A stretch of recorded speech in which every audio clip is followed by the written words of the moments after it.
Hello, everyone, and thank you for joining us for today's session. My name is Skia, and I am one of the event planners for the Redmond Reactor Space. And before we get started today, I've got a few things I'd like to go over. So if you could take a moment, apologize there. If we could take a few moments and read our code of conduct, and basically what that is saying is that we are seeking to provide a respectful environment for both our audience and our presenters.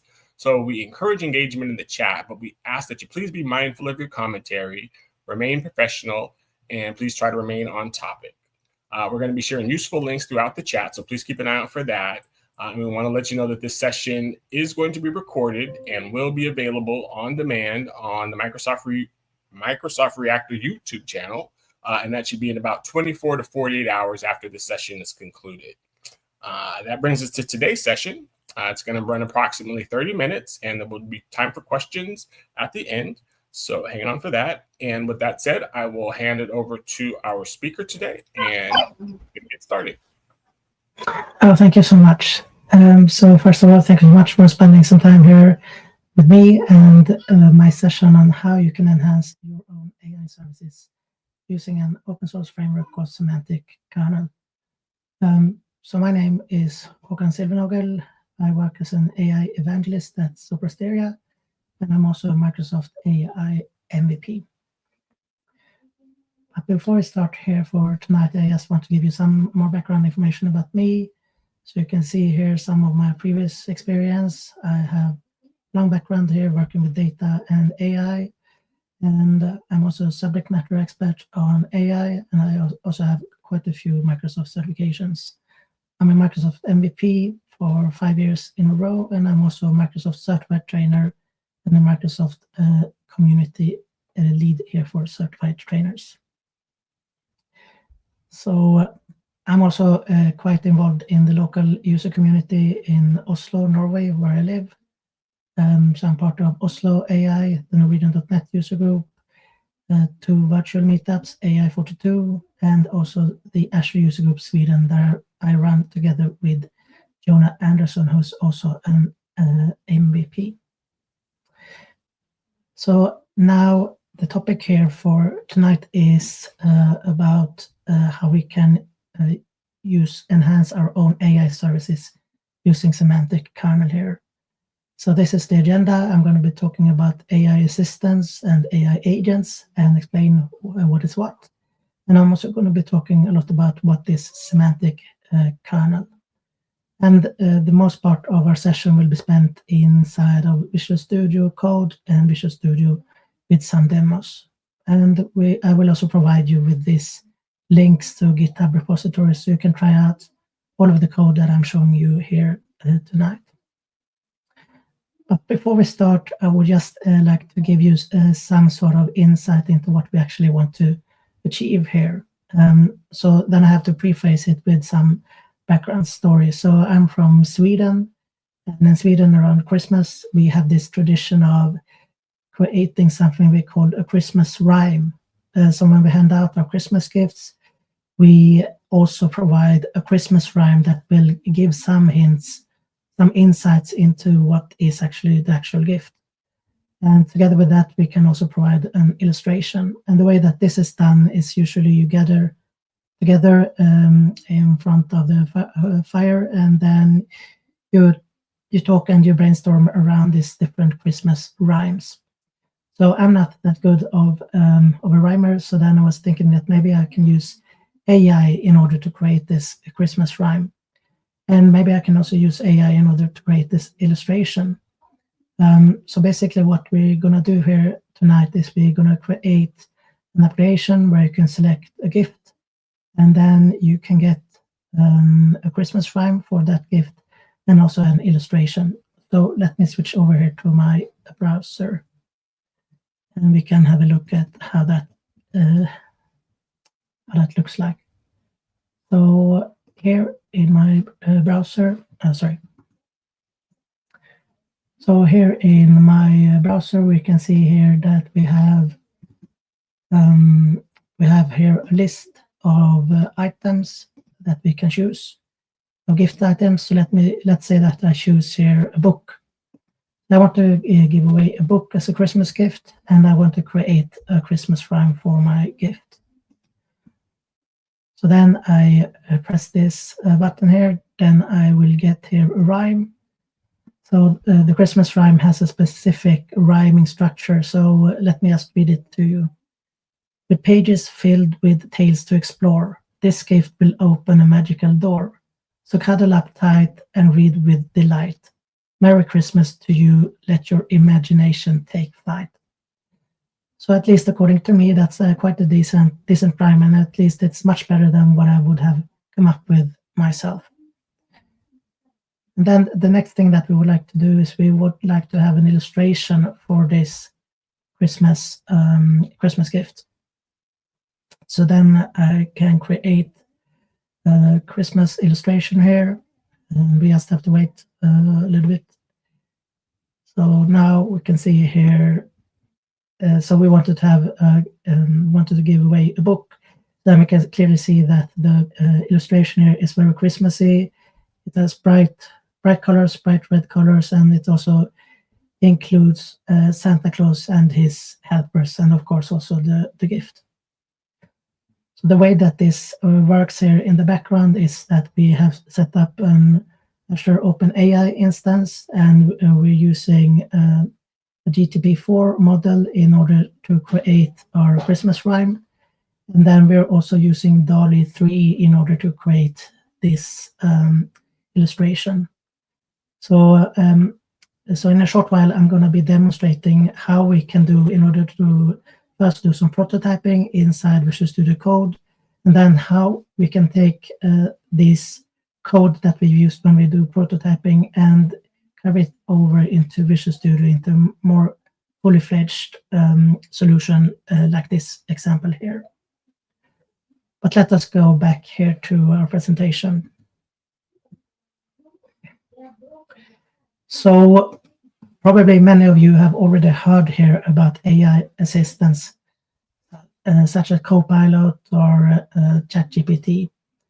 And the way that the AI assistants work is that they are, we can call it conversational AI. So they work with prompts. So you give input through a prompt, and then you will get back a recommendation. So the AI assistant can suggest information based on the data that it has access to.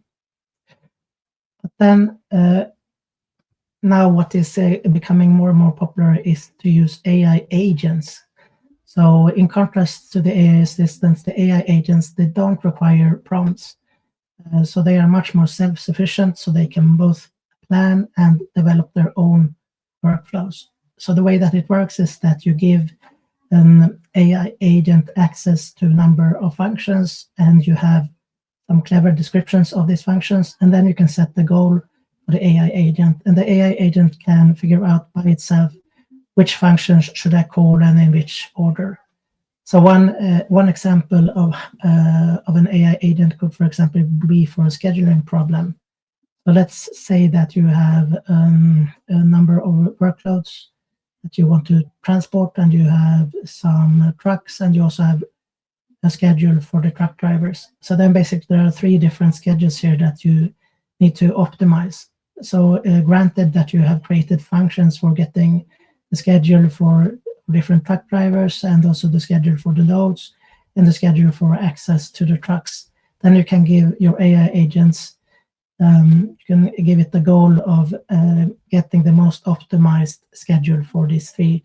And then it can figure out by itself which functions do I need to call in order to get an optimized schedule for my delivery. So one of these frameworks that we can use in order to achieve this is called Semantic Kernel. So the Semantic Kernel is, we can say that it's like a middleware that acts between your large language model and your application code. And you can create plugins yourself, or you can also use plugins that someone else has developed for you through GitHub, for example. And you can also use connectors that you can connect. Maybe you want to call an external service, maybe for some weather information, or you just want to do, for example, a web web search, then you can call a connector in order to get that type of information. And we can develop our semantic kernels using either C#, Python, or Java. And as we can see here in this table, there are different kind of provisions here depending on which language you choose. So, for example, we can see that C# is the most full-fledged alternative. One moment here, just had some problems here with my sound. So we can see here from this graph here that C# has the most functionality among these three alternatives. So, for example, in the application that we're going to have a look at, we want to use text to image in order to generate this image. So then, in order for us to do that, we need to select the C# option.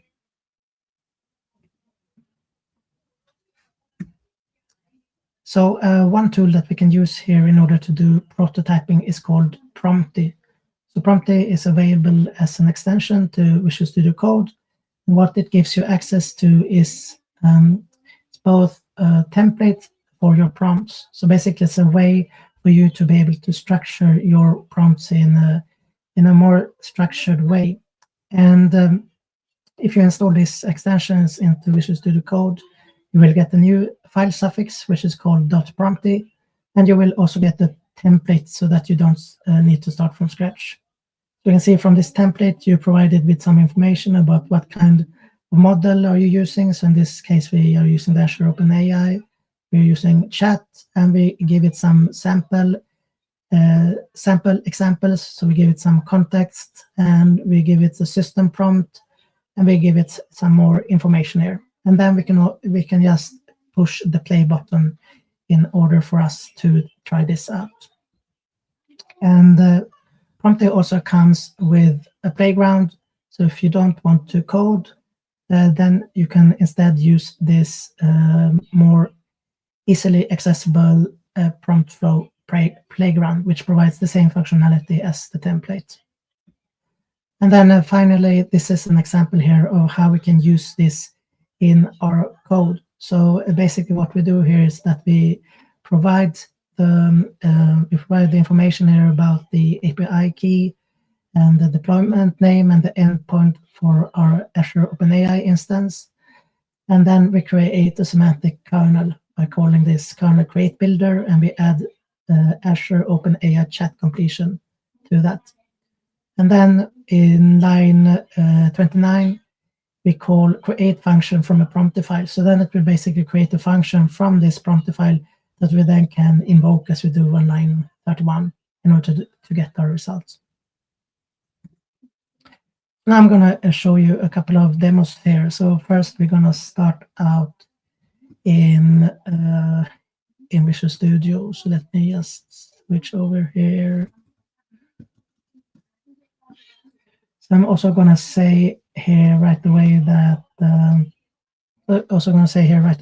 all of these examples you can find here on the official Semantic Kernel GitHub repo.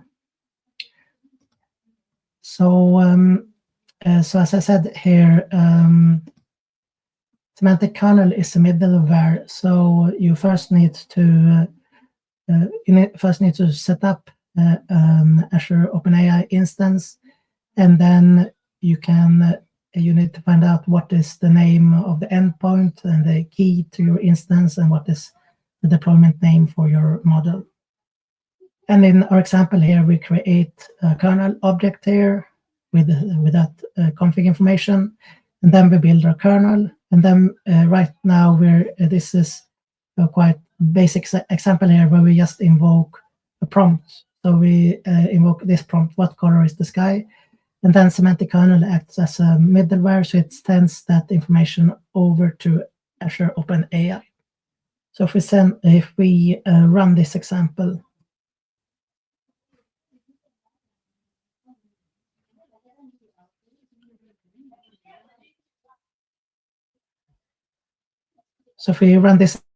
here, we can see that we get some results here. So we were prompting here, we wanted to know what is the color of the sky, and then we get a paragraph here about some qualities of the color, some qualities and some information about the color of the sky.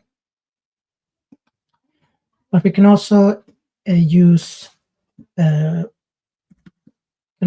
invoke this kernel with some arguments. So in our next example, we're going to provide it with an argument here. So then we are specifying an argument called topic, and in this case, value of that argument is C, and then we can invoke a templated argument here. What color is and then this is the way that we can provide this topic argument to it.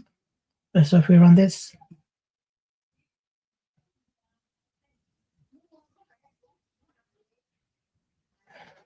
then we can see here that we got some information about the color of the sea. But then the real strength here in Semantic Kernel is that you can provide it with your own plugins. In our next example, we're going to show here how we can create a plugin here. One moment here. Just need to set this as a startup project. So the way that this works here is, if you have a look here in my folder structure, we have a folder called plugins, and in that we have a lights folder, and in that folder we have something called a lights plugin. Here, the light plugin is just a regular C# class, but we have provided it with some more information. So we provided it with a kernel function, and the name of that function is getLight. And we also provided with a description. So we say that this function gets a list of lights and the current state. And the description is what the semantic kernel will use in order to figure out what kind of function should I be calling. I can also get the state for a particular type of light, and we can also change the state of light. So if we then go over here to our program, then in a similar way as in our previous example, we create our semantic kernel, and we instantiate it with the deployment name, the endpoint, and the API key to our Azure Open AI instance. And we build our kernel, and then we add a plugin here. So we can just add from our type here, from the lights plugin that we had, and we also provide it with a name for it. And then we can also enable planning. So that means that we allow semantic kernel to do some planning here. I'm going to show you how that is done in a while here. And then basically we create here a chat function here, and we add the message here, please turn on the light, please turn on the lamp. Then we're going to have a look at how this will look like.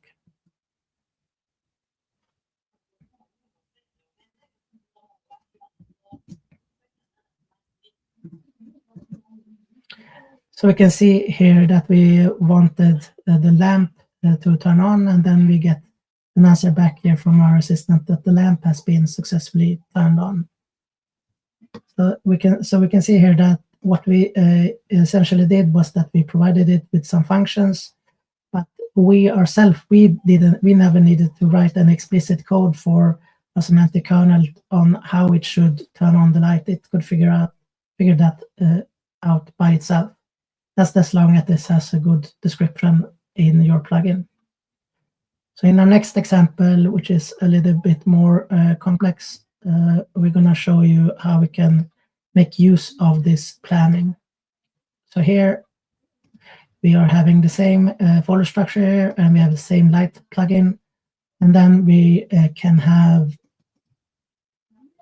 run this function, and we can chat there with our assistant and change the state of different lights, or get the states of light. Let me run this, and I think it will make more sense here. So now we can ask the assistant, get the state of.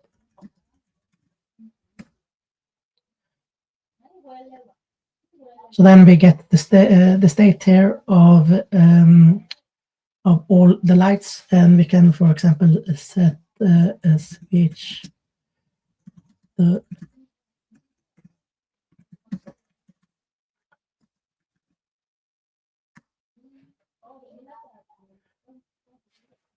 And then if we take the state again here,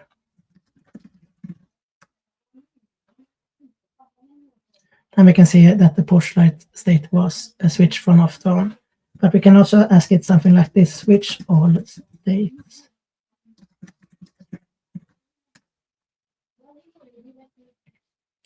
So in this last example, this is where the planning comes in, because then our assistant needs to figure out both how can I get the state of each individual light, how can I change the state of each light, and then how can I report back the status of all the lights. So here we can see an example here on how we can use planning here for our semantic kernel.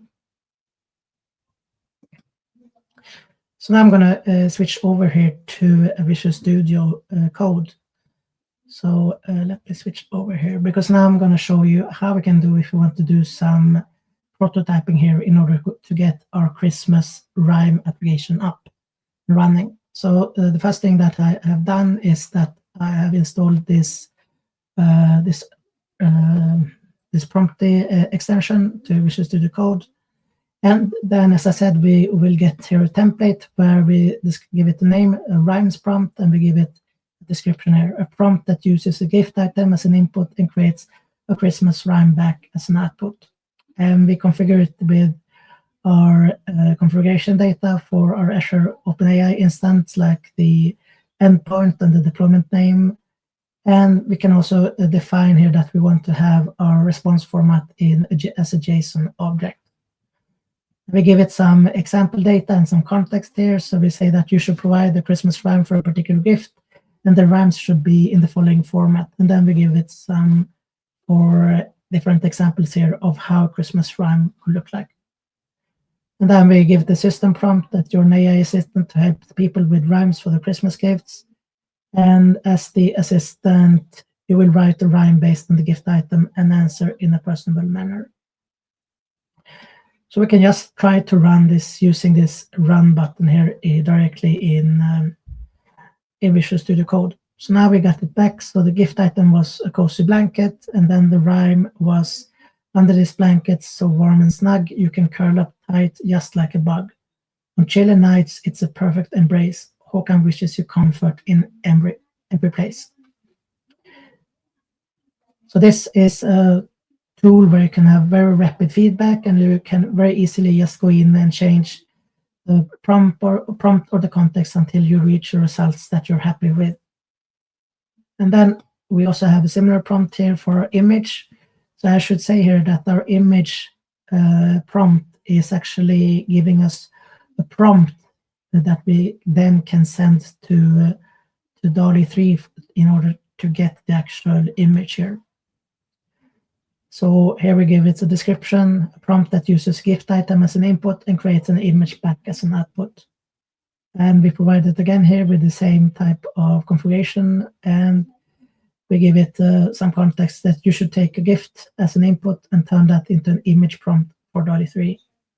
And the image should always be Christmas themed with a lot of red colors and winter details in it. There should be either Santa Claus, reindeers, or the Santa Claus stores in the image. So if we run this one here, then we can see that this time our gift was a book, and our image prompt is a cozy Christmas scene featuring a beautifully wrapped book nestled under a decorated Christmas tree. So then finally, what we would like to do here in our prototyping state is we would just like to be able to combine all of this into one application here so that we can try it out. So basically over here we have provided again here with our rhyme prompty file, and then we are creating here Christmas. We are creating here a semantic kernel object, and then we can invoke our prompty file here, create the function from the prompty file, and then we will get rhyme. And then in our second part of the application, we're using the same gift here, and we want to get an image back. And then finally, we are calling a pre-built functionality that text to image. So maybe as you remember here from the PowerPoint slide, in C# we have that functionality, so we can just call it out of the box. So we provide our image prompt, and then we will get an image back. So if we run this code,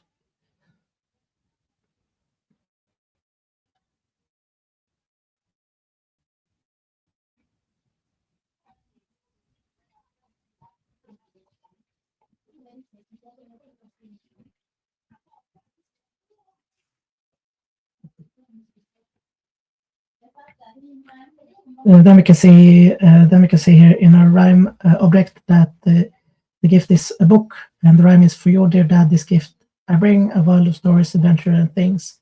So cozy up and turn the page with every chapter, let wisdom engage. So basically it was a book. And then we also get here image prompt. So the image prompt is a cozy Christmas theme featuring a beautiful wrap book with a red ribbon surrounded by snowflakes and festive decoration. If we continue here, then after a while here we will get an image URL that we then can paste into our browser in order to see the finished image. So here we got the link to our image. So let us switch over here to a browser and let us paste this thing in.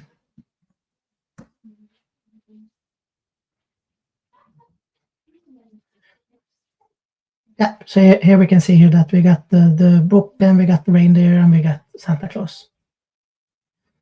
So let's say that we are now happy with the way that this is set up, and then we want to turn this into a more full-fledged application.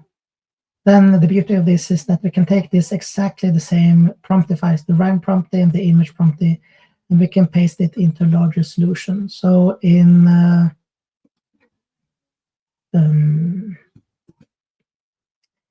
this Visual Studio solution, we have a number here of projects.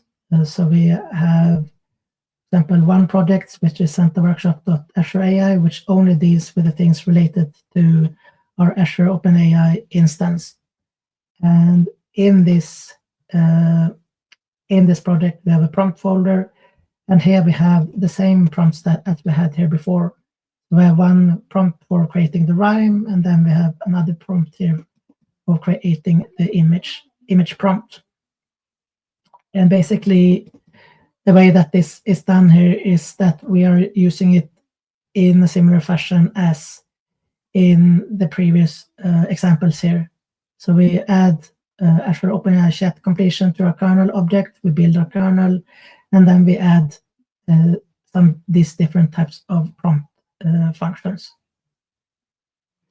And one interesting thing here is also that we are using .NET Aspire. We have an app host project. So if I run this project, let us run this.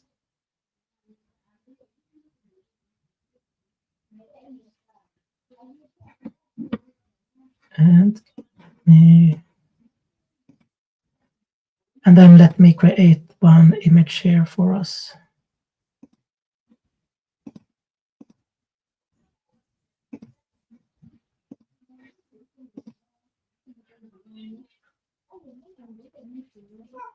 So we selected a tie, and we got the Christmas rhyme back, and then we create an image.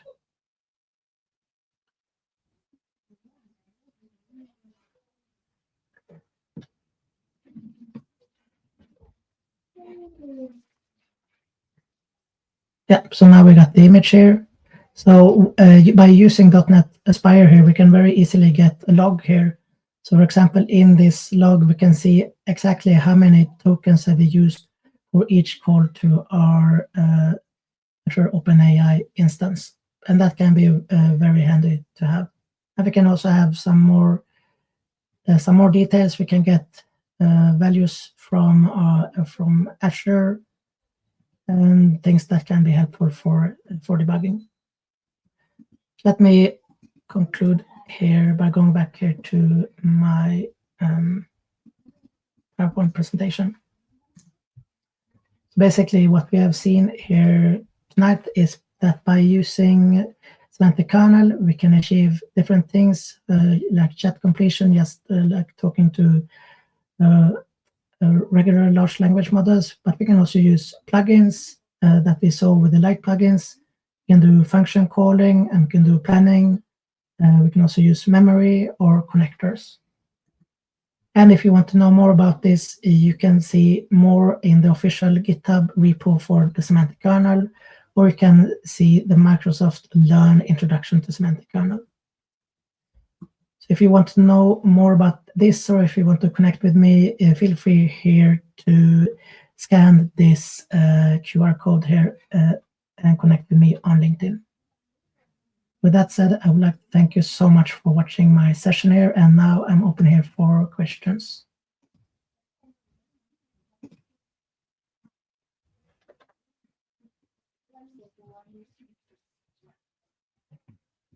So let me see here.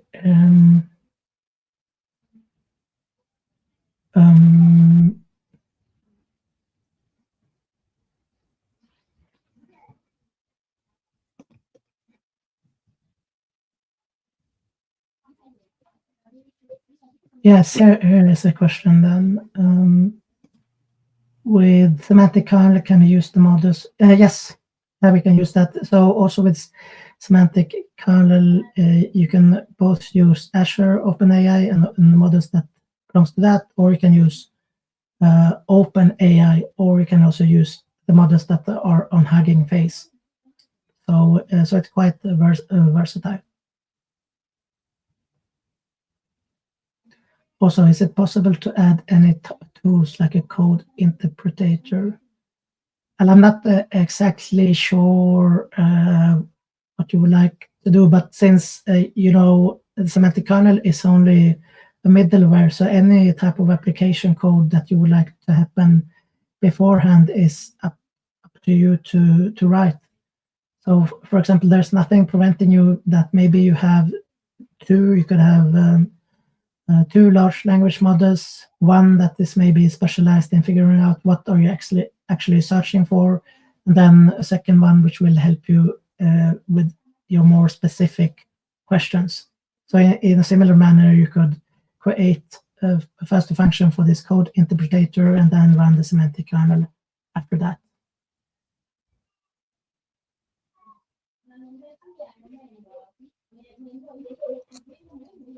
All right, it looks like that's it for the questions. So we want to thank you for an excellent presentation. We will see you next time. And with that said, we want to thank everyone that joined us today. We definitely appreciate you taking your time. One thing that we would like to make sure everybody is aware of is the upcoming Microsoft AI Tour. So if you are close or live in any of the cities on the screen, feel free to check that out. It should be a great time.